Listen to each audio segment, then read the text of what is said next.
You got her captured there, Ace? Yep. All right, then you better come up here.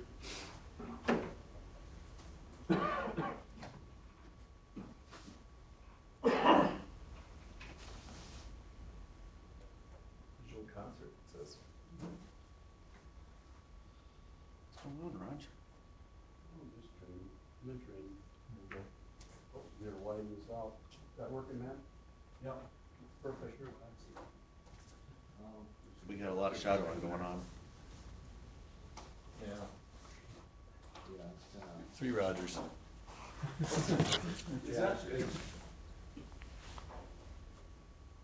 Yeah, it's just cycling through that. There. Well, get in here, man. Yes, sir. We want to welcome all of you people. We've got a huge crowd in Mitchell, okay?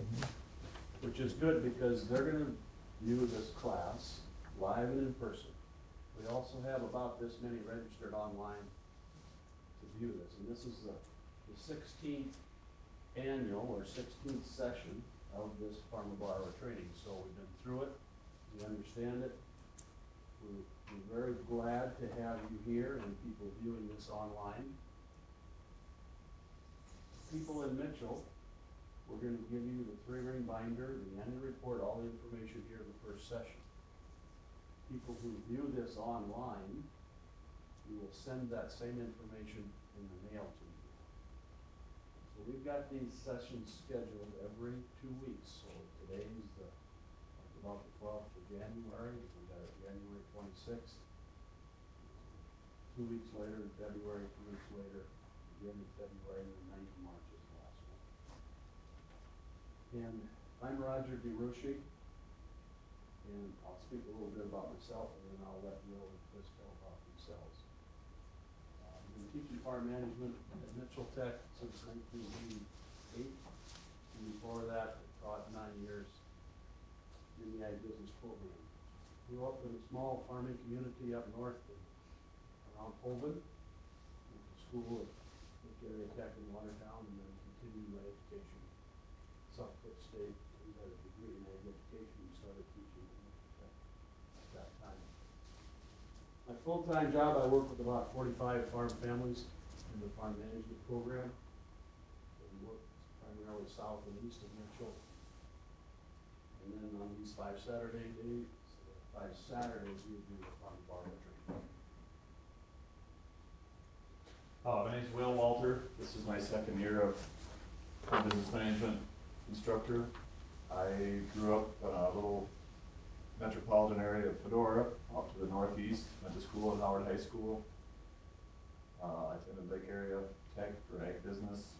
Worked in ag chemical and fertilizer for a couple of years, and I started farming full time, which is, I'm afraid, probably before some of you guys were born. And raised hogs and cattle and crops there, kind of with some brothers and father. And I was on the farm management program myself for 12 years underneath Roger. I guess I didn't know at the time that he was mentoring me, but it's kind of like I just thought earlier. It's a little bit like you guys going back to your older brothers or dads. You know, we come in with some fresh ideas. Sometimes they work. Sometimes you have to admit and say, "Well, Dad, you were right." You know, that's kind of a spike the ball moment for me with my kids, because I can remember saying that to my dad about when I was 30 years old, so that's a good deal. I work with people in the Salem, Madison, Flanders, Brookings area, and up into Watertown too. Folks I work with are all 1st and 2nd year, so I don't have quite as many yet. I'm recruiting more. I think I'm at 25 right now, but some of the 1st, 2nd year people take a little more of our time. And with that, all right. Well, I'm the tall one of the group, if you couldn't see before. I'm Chris Downs. I'm originally from between Madison and Nunda, actually. So I claim Nunda as my hometown, and I went to school in Madison. So, grew up on a farm there with my dad and uncle. They farmed together. Grew up with hogs, cattle, and quite a bit of land to farm, I guess I've been doing this. Will and I started the same day. My background is in agronomy and marketing. I went to SDSU, got out ag business degree. Lived in Pierre for a while. Actually worked for ADM for Inter Management Trainee Program. And ended up moving to Pierre at the elevator report Pierre. Worked out there with those guys. Met a lot of nice farmers, ranchers out there. Ended up getting back home to Madison. Worked for Mustang Seeds as an agronomist for them guys, or domestic seed supply. And just wanted to get into this. Always kind of liked record keeping and doing what we do. I guess I don't call myself a teacher or anything. I say I'm more of a farm management advisor. Will calls himself a coach. So I don't know about that, but excuse me. Anyways, I work just like Roger does. I have about 43 farms that I work with south and west of Mitchell. So I drive from Madison every day and get in my car and drive away, pretty much. So that's what I do. And I think you guys will get a lot out of this and help you out for your future. Raj? All right. Thanks, gentlemen. We got, this is kind of like CalLED TV, you know, we've got a zoomer, and we've got to show what we do here a little bit. We got our computer here, and this afternoon we'll have an income tax person talk on a PowerPoint. And this morning we got an FSA person, but I've got to have a little bit of introduction first. So please bear with me as we maneuver through what we're trying to do here.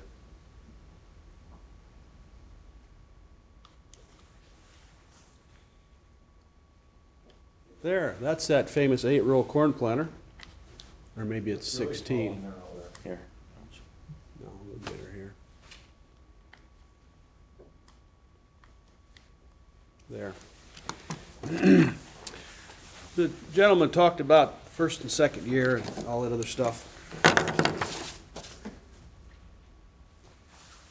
I wanted to give you a little bit of history and walk you through the process before we get to our first speaker this morning. For many, many years, Calvin Peets and I taught farm management education at Mitchell Tech. Okay. We are still farm management teachers. Calvin retired and Chris replaced Calvin. But we've also extended out throughout the whole state.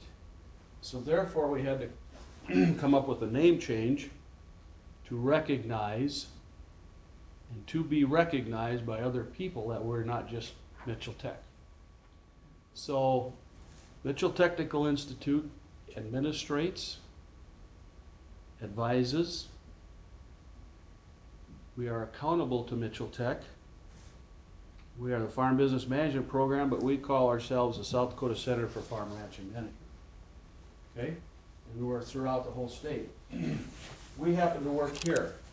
We've got a lady who was just hired that works up in the Aberdeen area. Kathleen Neeland is her name. She's from Wallace. David Copel works West River, South Dakota, and that's what this is all about. Will works up between Mitchell up to Watertown. And then we have a person at Pierre. Terry Hall works at Pierre. So there are farm management educators throughout the whole state. We just need to get out and visit a few more people and work with a few more farm families.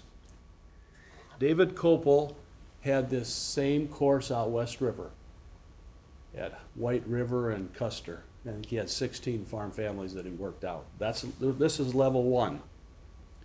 Okay, we handed you a brochure on level 2 and we'll talk more on that. So if you go in your 3-ring binder, that black beautiful thing,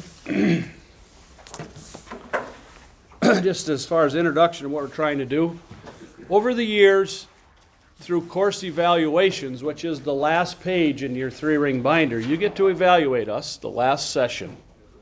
Okay? You don't need to go there, but this is the layout and this is what we're going to talk about in these 10 different sessions on the 5 Saturdays. Today we got a little introduction, and then we're going to have an FSA person. This is page 2, I think, in your 3-ring binder is where it is. Okay?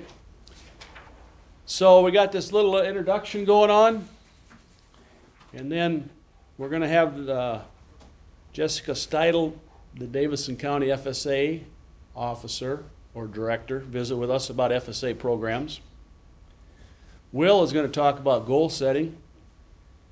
This afternoon, we're going to have an income tax preparer come in and visit with us about income tax and income tax management. Session 2 is January 26th. We're going to have a lawyer come in and talk about estate planning and business planning. I'll do some work on balance sheets and cash flows. Session 3, the financial ratios part of that. Crop insurance agent come in and visit about crop insurance issues. Session 4,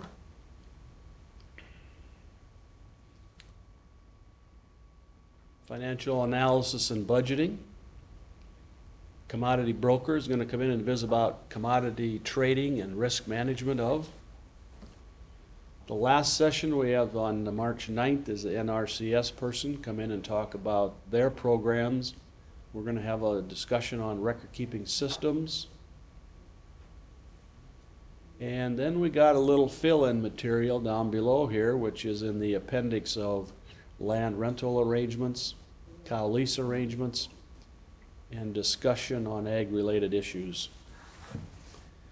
So that's the 10 sessions and how it's broken down. Again, people online, you'll be able to view this a week after the class. I will send you an email when it's available. People in Mitchell will view it live. Okay.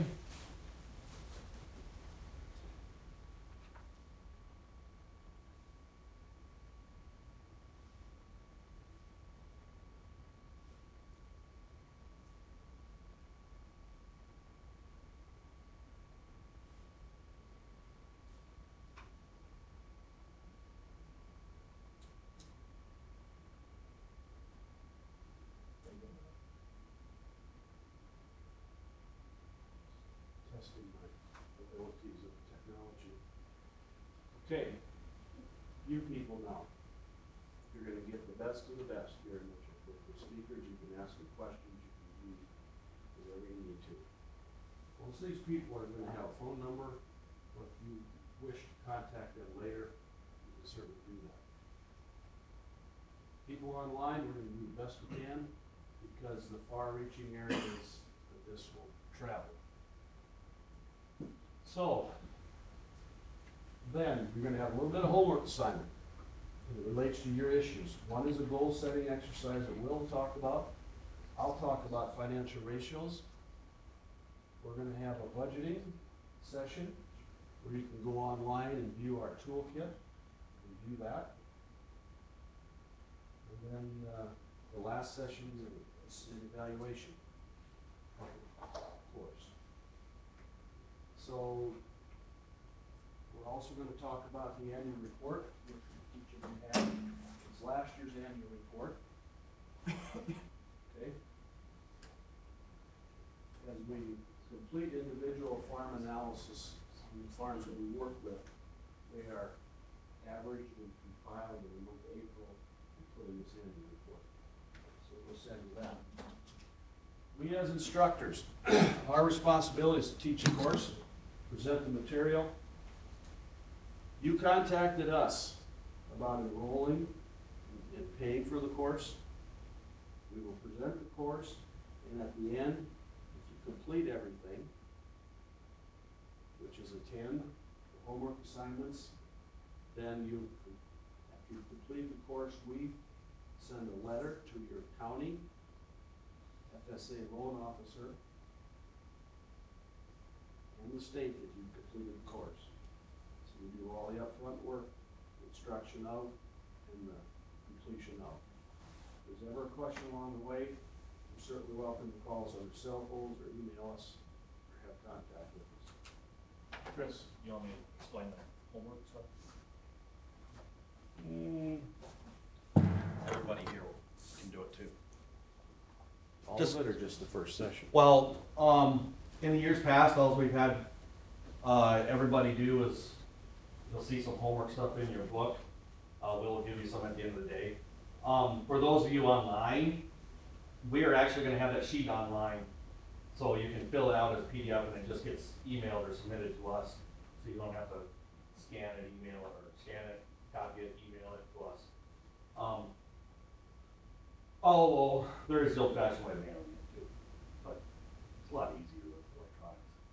Anyways, so any of you guys will be able to do that too, because you guys will be able to, here at Mitchell, will be able to sign up online. If you're bored some night and want to hear Rogers talk again, and you can listen to it online again. So you'll be able to get the homework from online too. So just to let you know that. They're not on there yet. When this goes on the website, you'll be able to get them. So. But honestly, the Mitchell people, we would much rather have you hand that homework assignments to us the next time you come. We have a very high completer rate for the people who come to Mitchell, about 90–95%. The online people, because you're on your own, FSA doesn't hound you to complete this. The completer rate is lower for the online people. And we would like to have everybody enroll complete. That's our goal and our mission, so. Questions? Okay. Jessica, and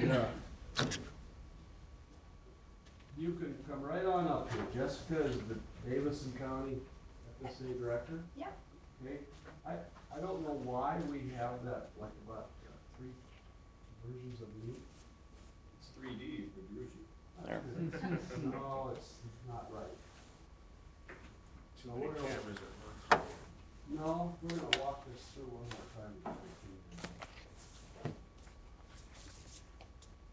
And he gave us that slide. Jessica, you get started and see what's going on. There. Can you get the PowerPoint up? Yep. You're gonna need that.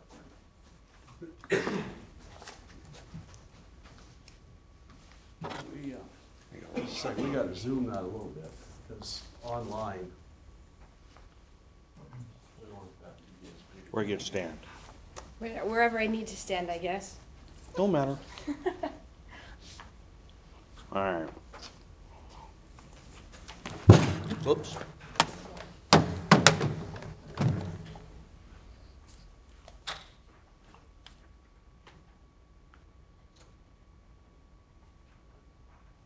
Okay. And then just to advance it, I'll click, where should I, Page down. page down? Yeah. Okay. So let's get going here. So I should be good to go. Okay. Oh.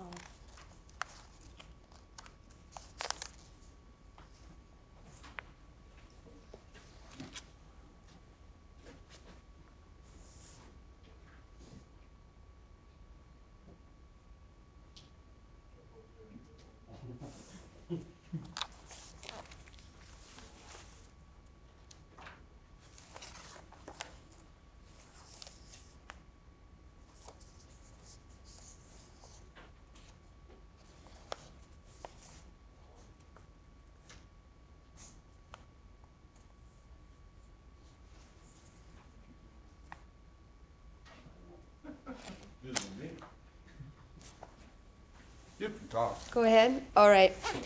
Well, I'm with the Farm Service Agency. I'm the County Executive Director. I just want to start off a little bit with, who am I? We're referred to a lot as a CED. With our agency, we use a lot of acronyms, so you'll probably only hear me say County Executive Director once. So when you call the local FSA office and you're looking for somebody, they'll go ask you, you want to talk to the CED. That would be me. I'm the director for the Davison and Hanson County FSA office. We are one office here located in Mitchell. I began with the agency actually in 2006, so I've only been here a little over 6 years. I started off as a county office trainee that's hired from outside the agency by the North Dakota State Office, and I worked with them up until October of last year. I moved over to South Dakota. I did a job transfer. So originally came from Fergus Falls, Minnesota. Then got a CED position up in Bottineau, North Dakota, which is about 4 miles off the Canadian border. And then we decided to move down this direction. Yeah, a little warmer. And you know, a little less windy. I know a lot of people say, oh, it's windy here. No, you don't even know. You don't even know what wind is. It is. So what is the Farm Service Agency?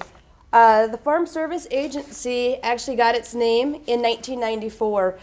We are a whole slew of different names before that. We've been involved with farming, with the farmers and ranchers in the ag industry since 1930, and we've been known under several names. You'll refer to some people refer to us as the old ASCS office. Some of our older farmers still don't understand what FSA is. We're ASCS. I'm sure you guys have probably heard that lingo more often. Our responsibility, we are tasked with the implementation of farm conservation and the regulations of the law, and that is the Farm Bill. No. FSA has 2,200 offices nationwide. We have 50 state offices, and we have 1 in Puerto Rico, so we are everywhere. We have headquarters in DC, Kansas City, Salt Lake City as well. Our job is to provide our farmers with a strong safety net through the administration of our commodity programs.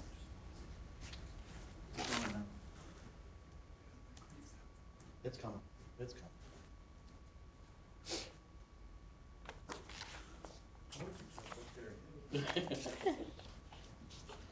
You and I know better than that. There. All right, there we go. So now you guys can read along with me here a little bit. We provide America's farmers with a strong safety net through the administration of our commodity programs. We conserve the nation's national resources through our Conservation Reserve Program. And then we also provide credit to ag producers who are unable to receive private commercial credit. And FSA places a special emphasis on providing loans to beginning farmers, minority, and women farmers and ranchers. Some things that people don't know about us is that our commodity operation division, as a whole, nationally, we purchase and deliver commodities for use in humanitarian programs at home and abroad. And we actually help America feed the children and hungry people around the globe. And one thing that we also do is we support our disabled citizens. Everything that we purchase in our offices are made by disabled persons. Our mission is to equitably serve all the farmers and ranchers and ag partners through delivery of effective, efficient ag programs for all Americans. So that is what FSA is. Now, what do we do? There are several different farm programs that we offer, and I just want to give you a disclaimer right now, and that is the Farm Bill is up in air. Every 4 or 5 years, we administer a new Farm Bill. As it's been presented in the news, up until recently, we didn't have a Farm Bill. And at that, our Farm Bill that we do have right now is just an extension of the old Farm Bill until March. And they did announce about 2-3 weeks ago that it is only an extension of some of the programs. We've been inundated with phone calls of what the sum of those programs are. We don't know. So what I'm going to present to you today is the 2008 Farm Bill. What we have offered in the past, up until maybe this year, we haven't had a lot of changes. You know, when I have direct payments up here, we've offered that for several years.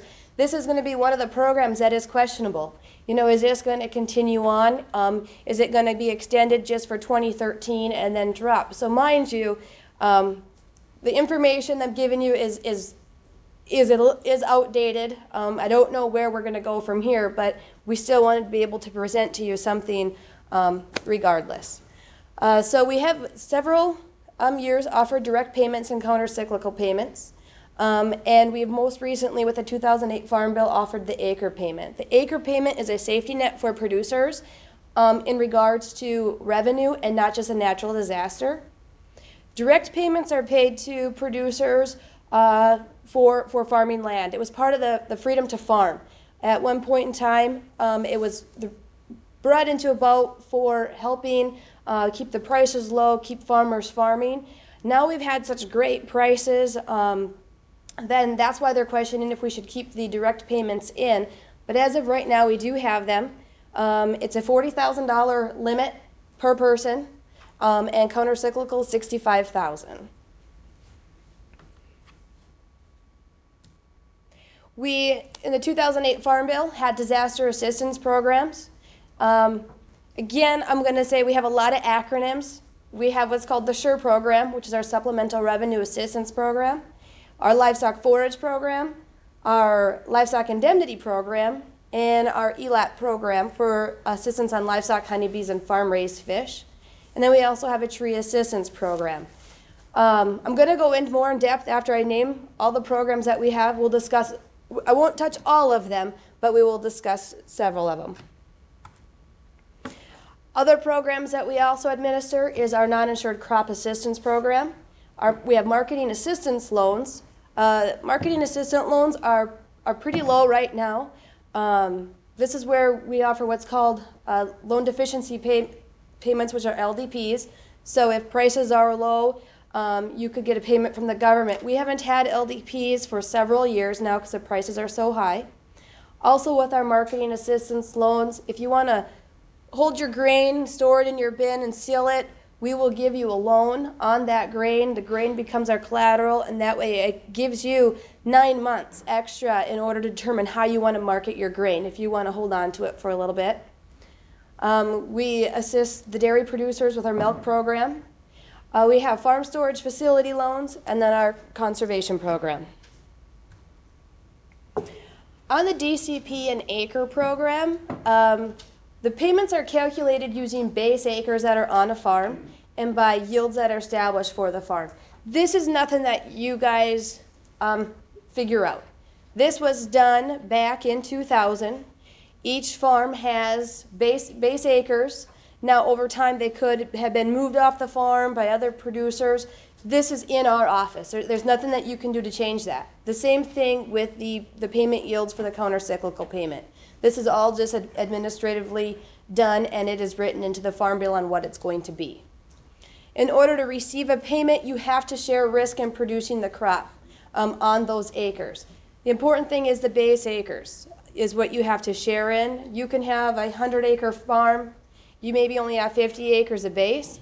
And if somebody operates on this same land with you, you may have 50 acres of just, say, grass, and they have a crop. Well, they don't have to share with that DCP payment with you.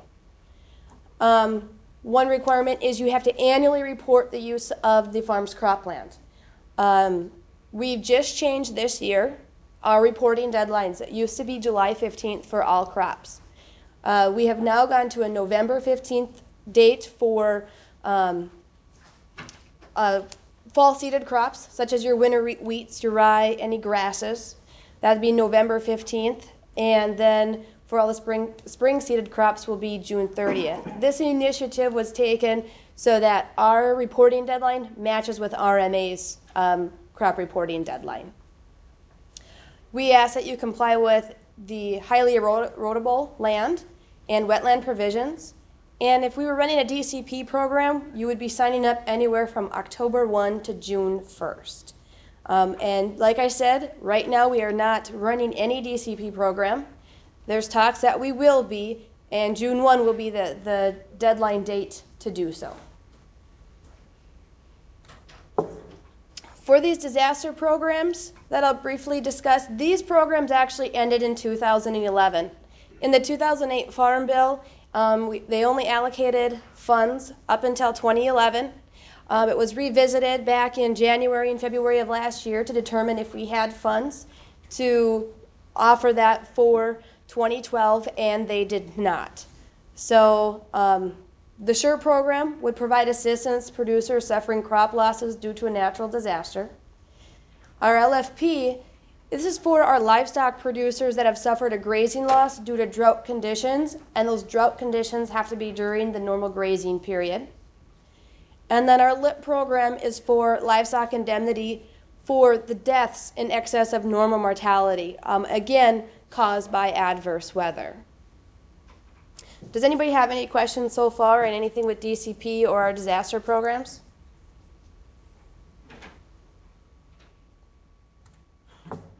The next one is our NAP program, Non-Insurable Crop Assistance Program.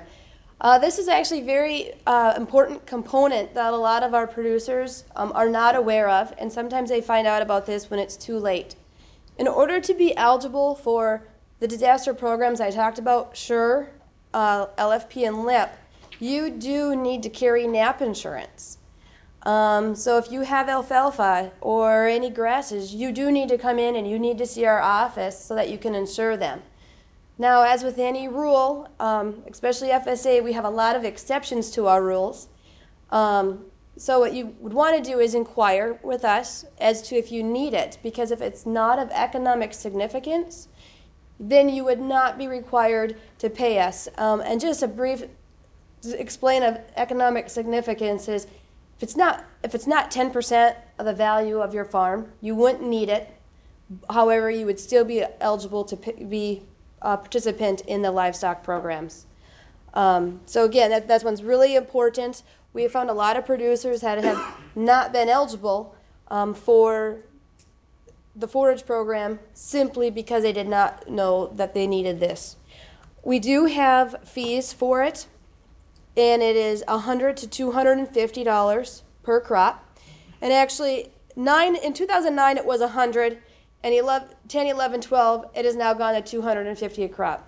If we continue this into the new farm bill, it will stay at $250 a crop. We also then have a max per county. So if you have several different types of crops that you need NAP coverage on, you max out at $750. So you're going to pay for 3 crops, and that's it. So that is your limit.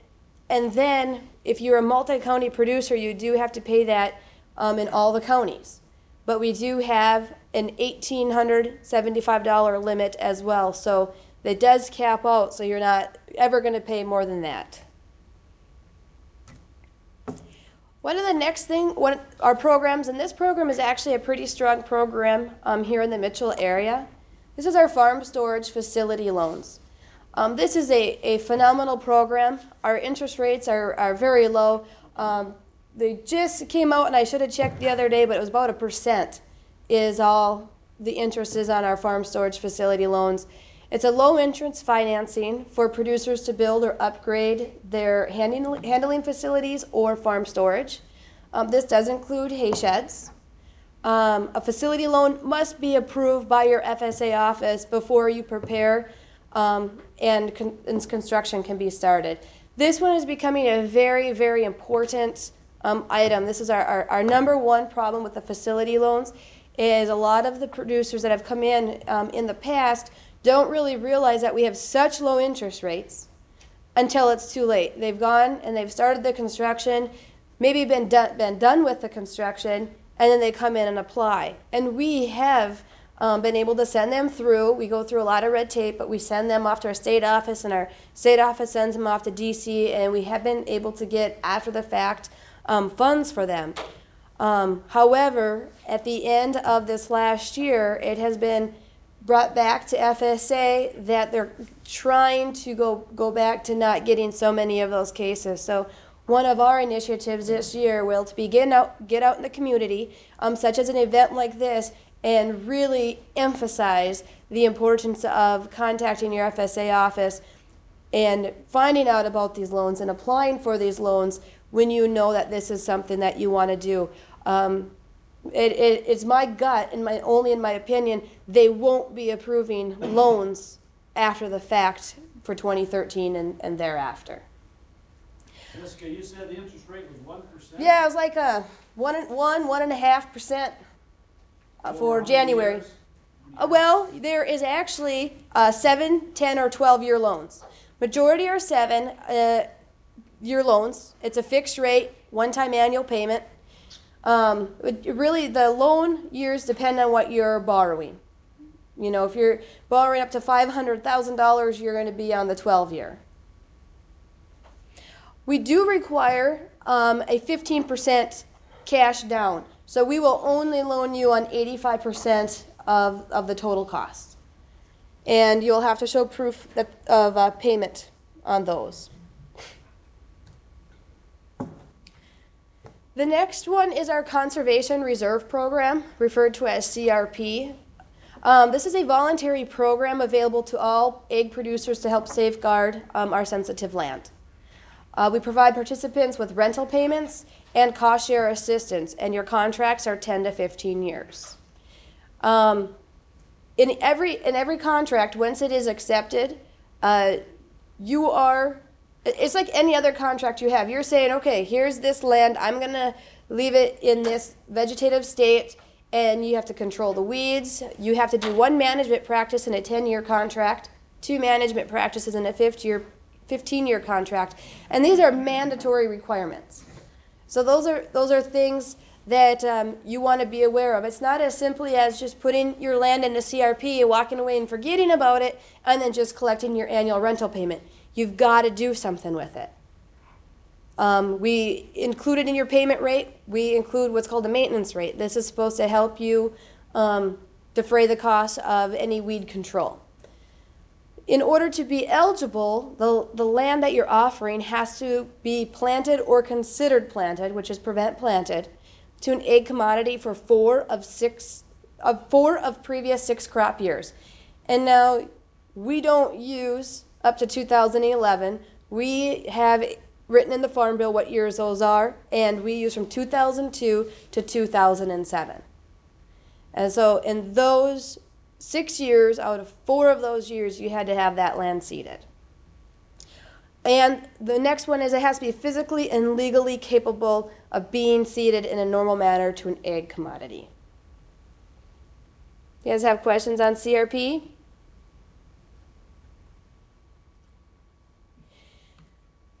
The next slide here is farm loans. I am not the farm loan manager. You guys have probably met the farm loan managers or the loan officers, but it is still a very important thing that FSA does, and so I did want to just let you know that that is one thing we do. Our farm loans at our agency are designed to help family farmers start, purchase, or expand your operation, and our goal at FSA is to graduate all of our borrowers to commercial credit.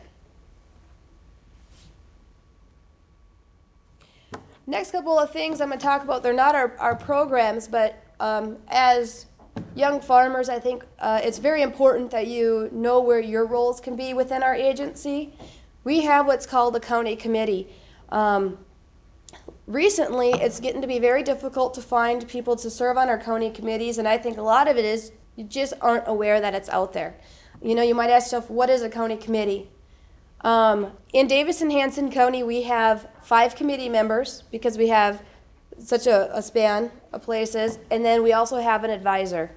Advisors are required if you don't have like for us, we don't have a woman on our committee, so we have to have a woman advisor, or in some areas it might be tribal advisors, or you know, whatever your minority group might be for your area, and so ours is women.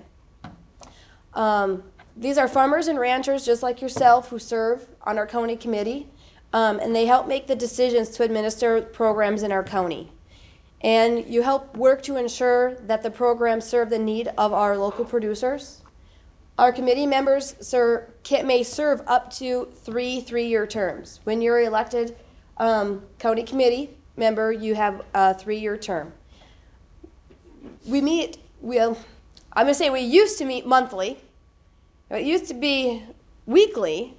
Now we're down to 4 times a year that we meet. And a lot of this is, again, because of budget constraints that are put on us right now with not having the money to pay all the travel and the wages. It is a paid position that you get paid for. These are very vital to our community, especially with the decline in budget. As a director, I used to be able to go out into the county and just be out there, know what's going on, visit farms, visit people, and we just don't do that anymore. We're losing more people in the offices, and we don't have as much funding and budget to go out into the country. So we really rely heavily on our county committee people to help us know what is going on out there. If there is any sort of violations that may come up, they're very knowledgeable on telling us on, you know, how it happened. Did the producer err, or, you know, they're really there for you guys to assist with letting us know, well, that was unintentional. So that's a lot of stuff. You just give us your viewpoint of what is going on out there so that we can see where these issues lie, because not everything is always going to be black and white. And also, the next one is the Farm Service Agency job opportunities. In our agency, we have loan specialists, we have egg program specialists, we have marketing specialists, contract specialists, we have accountants.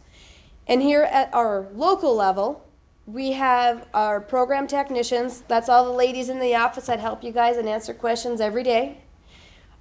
We have what's called a county office trainee, which is a county executive director. That is myself. That's where you start. You start as a trainee. You spend about a year traveling the countryside, all different county offices. And then the county program technicians. And if you're ever interested in finding out more about our agency and what we have to offer down the career path, we do advertise everything on USA Jobs. I know a lot of people that have called our office and they say, well, how do you get your job? How do you work there? Strictly online, all usajobs.gov. And I did put a couple websites on here. They have a Farm Bill homepage, and then we also have our FSA website. I do have some fact sheets that I'd like to hand you guys for some reading material. It covers the programs that I talked about today. Do you mind if I hand these out? You go right ahead, you're in charge. But gentlemen, is that website on some of your printed material, Jessica? Yeah, you know what? It's on the back of the fact sheets. Okay. Guys, if you ever need any information, want to do some research, go to that website. We have a lot of information, and what I ran over today is just very, very minimal compared to everything that you really need to know. In fact, I recommend coming in visiting with me in the office. We can look at your farm information, because every farm is really independent on its own.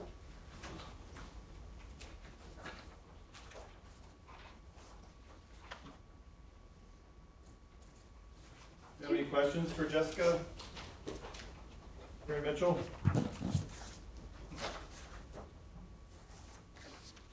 I have one. Yeah. What is some of the, I apologize, that was in a PowerPoint, maybe you could No, repeat it's it. okay. Your loan amount limitations, like maximum per individual. I brought a fact sheet on that Okay. for them to go there. through, and the reason is it depends on how you farm. You know, if you got joint operations, if you're an individual, if you're a corporation, because you each get a loan limit. Okay. Right now, we were set at, you know, $500,000 per person is what it would be for an individual. Now, if you are a joint venture, you would have twice as much. Because there's two people, you get two limits. If you're a corporation, you get one limit. So that becomes very important as how that farming operation is conducted. Getting back to your first statement, husband and wife, do you consider joint or separate? Husband and wives, Farming together and sole proprietorship. they are what we consider a joint venture, an informal joint venture. And they get two limits. They never used to, the 2008 Farm Bill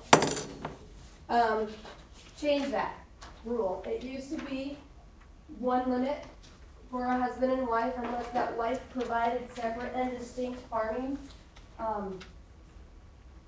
Did some extra farming. Nowadays, if you are married and the husband contributes to the farming operation that's significant enough, his wife is credited with his work. Just like it should be, right? Exactly. So they are a joint venture with 2 limits. And when I say 2 limits, that also refers to that DCP program back when I said you get $40,000 for a person.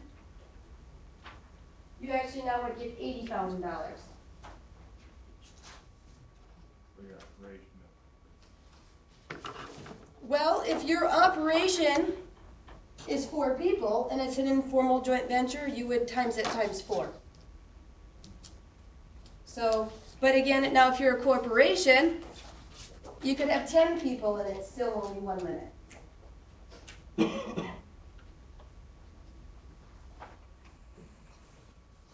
Jessica, what are some of the guidelines for from the guys getting off FSA loans to commercial loans? You know, I'm not knowledgeable enough on FSA loans to even comment on that. The loan department is 2 separate areas. I would really advise them to visit with Barb Hine at the FSA office. Or Their local FSA office for the people online. can you describe a little bit about the state structure of, they have a loan officer group people, they have you people, they have NRCS people? Sure. USDA is the main governing branch. And under USDA, there are several agencies. FSA is one agency. NRCS is another agency. Rural Development is another, and we have all 3 of them here in our Mitchell USDA Service Center. And there's still a ton more, so we'll just visit on these ones. In our FSA office, back when I was talking, I said we were made up of several different agencies. To make FSA, we had what was called the Farmers Home Administration, which was your ag lending officers. And now we're combined. So in your local FSA office, you're going to have your farm loan manager or a farm loan officer. And those individuals will help you with your ag lending for your operating loans. Then you also have what we call farm program side, which is where I am, and we also have program technicians.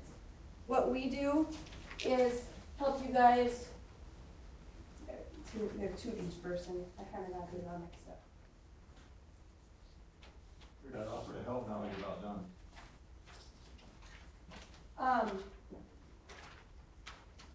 So I got sidetracked there.